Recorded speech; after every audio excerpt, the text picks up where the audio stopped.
Do you know who the touken-joshi are? Come with me. I think I've found the place. Ah, there she is now. This is the quiet touken-joshi. This small little bird belongs to the touken-danbu fandom. But every once in a while, she comes out to see the real-life famous sword her favorite character carries. She will study it intensely. You see there? She has taken out a magnifying glass to perform a kanshou, the main pastime of touken-joshi. While to the untrained eye all swords look the same, these national treasures can move the touken-joshi to tears of delight. She assesses the overall sugata of the sword, the magnifying glass to aid her in seeing the ethereal view of the hamon and the shine and the texture of the jigane. To truly study swords is to take a master class. But instead of a master class, maybe you just want to know the basics first. What is it that really excites a touken-joshi? In this video, it's the Shoshinsha Basics on Sword Appreciation. When you go to a museum and you see a sword, what do you need to observe to understand why this sword is different from another? I will be showing you 3 swords and explaining what to look for: the sugata, the hamon, and the jigane. After this video, you will know the basics on how to kanshou like a touken-joshi. For the purposes of this video, we're only going to be talking about tachi and katana, also called uchigatana. Now, tachi were swords that were hung from a belt with the cutting edge, or ha, facing down. These swords were used when fighting on horseback. However, after the Oni no Dan in the 15th century, war horses became obsolete and fighting became more like close-quarter combat. To accommodate the change in battle tactics, swords changed from the tachi to the katana or uchigatana. Now, the katana was worn at the hip through the obi with the ha facing up. Now, the vocabulary. This is what you're going to need to know when appreciating swords. We just learned tachi and katana. Looking at the sugata, or the overall appearance of the sword, kissaki, toshin, nakago. The cutting edge is the ha. The flat side of the sword is the mune. The line through the middle of the sword here is the shinogi. And the bend in the sword is the sori. Once again with gusto: tachi, katana, kissaki, toshin, nakago, ha, mune, shinogi, sori. When you first approach a sword display, the first thing to catch your eye is the sori. Now, there are exceptions, so please don't come for me, but for beginners, the deeper the sori, the older the sword. So let's take a look at these 3 swords. Are the sori different in each one? So in this sword, the sori is pretty deep. Whereas in this one, it's not so deep, but it's still pretty pronounced.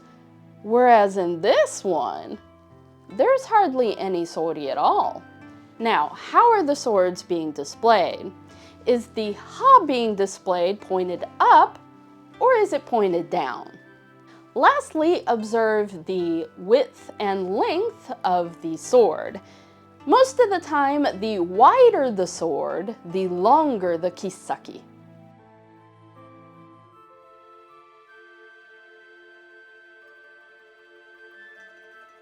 So what do you think about the sugata in these swords? Would you say that they are katana or are they tachi? Well, if it's a tachi, it would be displayed with the ha pointed down. And if it was a katana, the ha would be pointing up. You can think of it as tachi smile and katana frown on display. So knowing that, these 3 swords are katana, right? Actually, there is an imposter here. Let's look at this sword. This sword has a very deep sori. Why is the sori so deep? Well, that's because sometime in its life, it had been cut down to be a katana. This one too, we said had a less pronounced sori, but still had a deep sori. This one has also been cut down to be a katana. Tricky, tricky, tricky, but don't worry about it. As a beginner, you only need to observe. Let's look at the hamon. The hamon is the cloudy design that runs along the ha from the kisaki down the toushin. Welcome to my forge. The hamon is formed during the yaki-ire process, when the blacksmith very painstakingly paints a clay paste onto the toushin, fires it up to very high temperatures very quickly, and then quenches it in a cold bath. Depending on the blacksmith's forging technique, the hamon can appear in one of 2 ways. It can appear as a thin pencil line down the entire toushin called suguha, or it can appear in dramatic effects like flames, waves, or clouds called midareba. So the hamon for beginners is very easy to spot. So we're going to look at the hamon of these 3 swords. Can you tell me, are they suguha or midareba? All 3 of them are midareba. Sorry, I don't have any suguha here. Let's look at these 3 midareba hamon. Even though all 3 of them are midareba, they still have different types of tokucho, a special appearance to them. The hamon in this first sword, it's very sharp and pronounced. So you can clearly see the hamon in this sword. In this sword, it could almost be a suguha, but then it still has these very soft waves through them. So this is a midareba. This one, it's extremely rough. It is very different from these 2 swords, hamon. Once you become a little more advanced, there's a whole lot more exciting stuff to learn about the hamon, but we're going to keep it simple for now. Let's move on to the jigane. The jigane is the most difficult feature for beginners to spot. It takes a lot of practice. Also, just a bit of a disclaimer here so people again don't come for me, but the definition of jigane may be different between person to person. To some, jigane means the patterns found on the face of the toushin.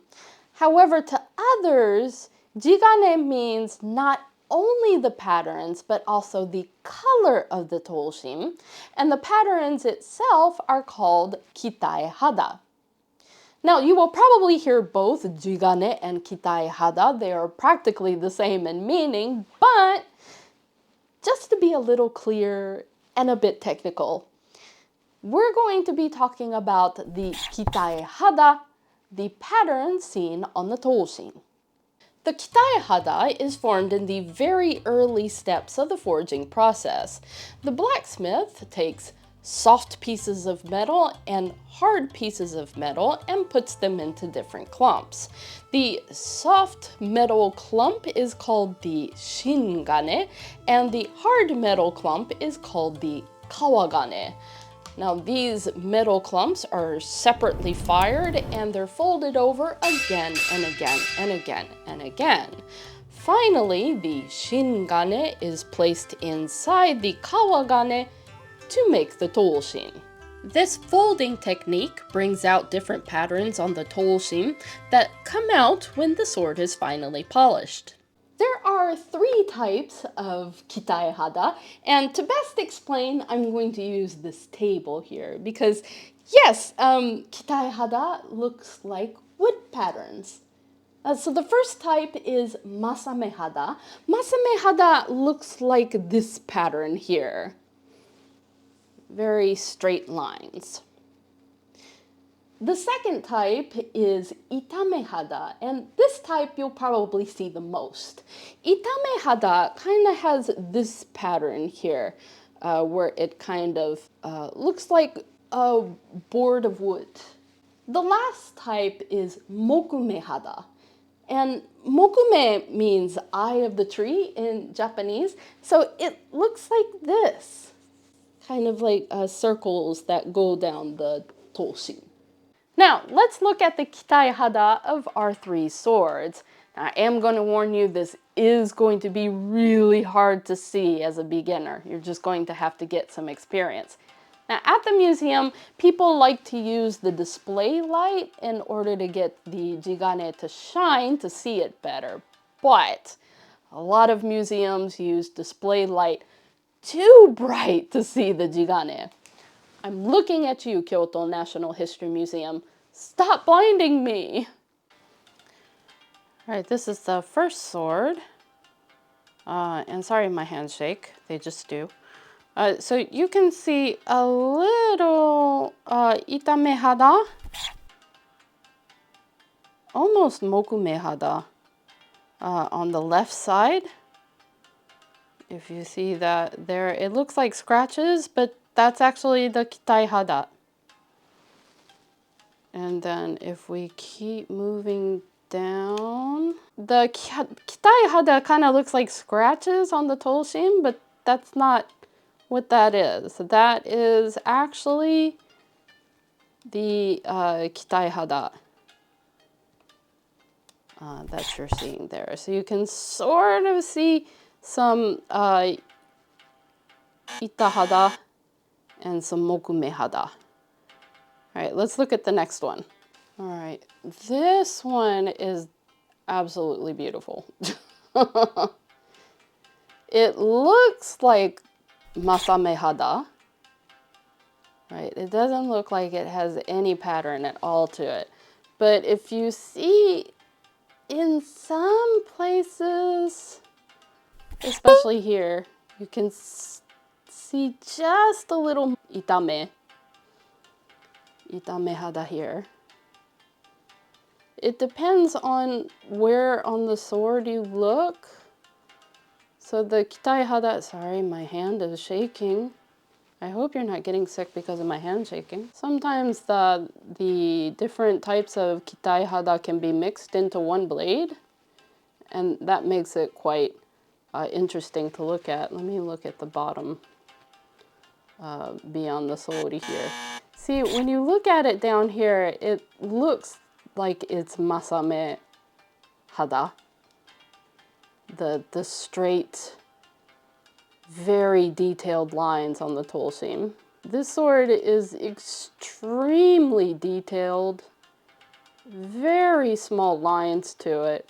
I can't show you most of them on camera. Some of them you can see. You can kind of see some mokume down here. So inside the masame, you see some mokume come out just a little bit.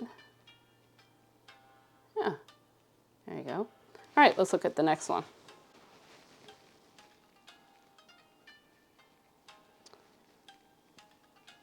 This one is the third sword.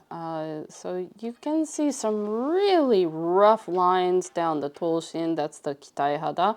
And the kitai hada is sort of mixing in with the hamon. But you can see here, sorry that my hand is shaking, I can't do anything about it. So you can see here, there's some mokume down here. I don't know if I can change the position of the light for you. Oh, that's not, no. Let me see what I can do here. Okay. It's just when I get this high, my hand starts to shake, sorry. Yeah. So you're really seeing some very rough, in Japanese we call arai, type of patterns. It's kind of a mokume and itame hada here. See, whenever you move the light, the whole appearance of the toushin changes, so that's why people sort of bob up and down in museums. Because the way the light hits it changes the appearance of the kitai hada, the hamon, the jigane. Everything changes depending on the way the light hits it. See, and the hamon is just so rough. You can't be sure if you're looking at hamon or if you're looking at jigane. That's the interesting part of this sword. Cool. As you become more advanced in spotting the kitai hada and the jigane, you will start to learn about jigane traditions, patterns, colors, and details that are special to a certain area where the swords were forged. This is for your information since you will more than likely hear about the Gokaden, the 5 jigane traditions. They are Yamato-den, Yamashiro-den, Bizen-den, Soushu-den, and Minno-den. Just in case you're curious, the first sword is Minno-den, the second is Bizen-den, and the third is Soushu-den. And that's more or less what touken-joshi are looking at when they seek out a sword display in a museum. It is thanks to the touken-joshi of the Touken Danbu fandom that we all get to see national treasures being put out on display at museums from time to time. Just know, when you see a touken-joshi out in her natural habitat, let her have her chance, and then very carefully slip in to get your chance with the sword display. There will be less conflict that way. Trust me, she won't budge until she's done. Now, this video intended to be a 101 introduction to sword appreciation.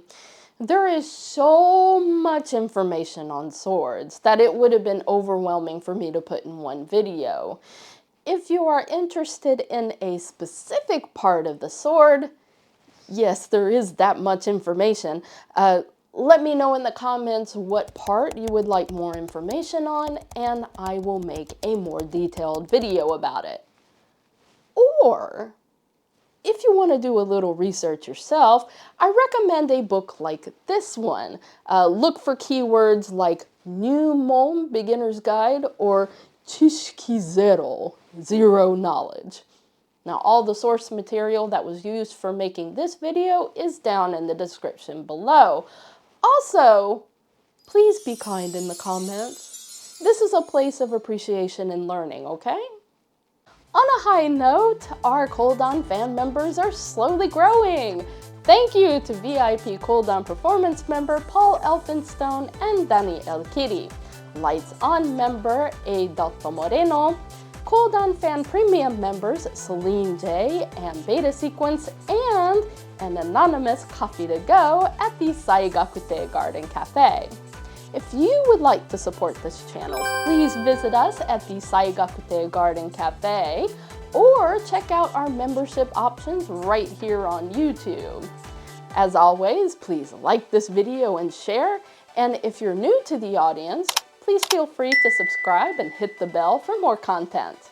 Okay, here is our Watch Next menu. What to expect when exporting swords, or an overview on the history of Japanese armor. But that's all I have for today. See you next time.